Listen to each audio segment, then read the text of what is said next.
Let's be honest. Most of us spend our lives chasing identity from the wrong sources. We measure ourselves by achievements, by the approval of others, and by the roles we play, or even by the mistakes we've made. But here's the problem. Those sources shift. Jobs change, relationships evolve, successes fade, failures happen. If our identity is built on those things, it will always feel fragile. That's why this series is structured to help us find our true identity in Christ. We're starting with the foundations, and today's video shows us the very first truth. We are created in God's image. Genesis 1 verse 27 says, "So God created mankind in his own image. In the image of God he created them, male and female he created them." That's not just poetry, it's reality. David echoes this in Psalm 139. "I praise you because I'm fearfully and wonderfully made." He's overwhelmed by the detail and the care with which God formed him. And Paul adds another layer in Ephesians 2 verse 10, where he says, "We are God's handiwork, created in Christ Jesus to do good works." So, what does this mean for everyday life? At work, when you feel overloaded and overlooked, remember, your worth isn't tied to recognition. It's stamped into you by God. As a parent, when you wonder if you're doing enough, remember, every moment of correction or of connection, not correction, reflects God's relational nature.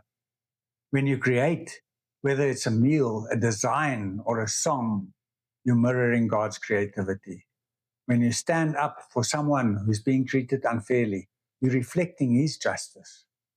And when you sit with a friend who's hurting, listening with compassion, you're showing his heart. Being made in God's image means your worth is not something you earn. It's something you already have. Think of it like it's a seal stamped into your life.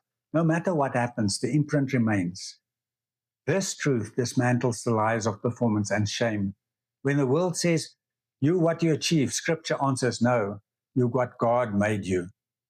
When shame whispers, "You're broken beyond repair," God declares, "You're wonderfully made." When insecurity asks, "Do I matter?" the cross and the resurrection shout, "You are my handiwork, created for good works." Let's pause and reflect together. Think about these questions. Maybe it's a good idea even to write down the answers that come up in your mind when you ask these questions. The first question is, where have I been measuring my worth by performance instead of by being made in God's image?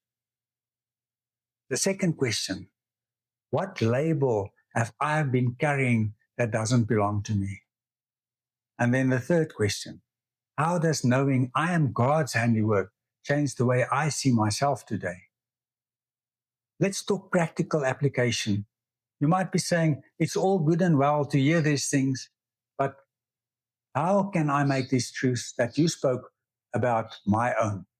Here are 3 simple ways to live the truth out today, and it is by reading, by speaking, and by writing. Firstly, reading.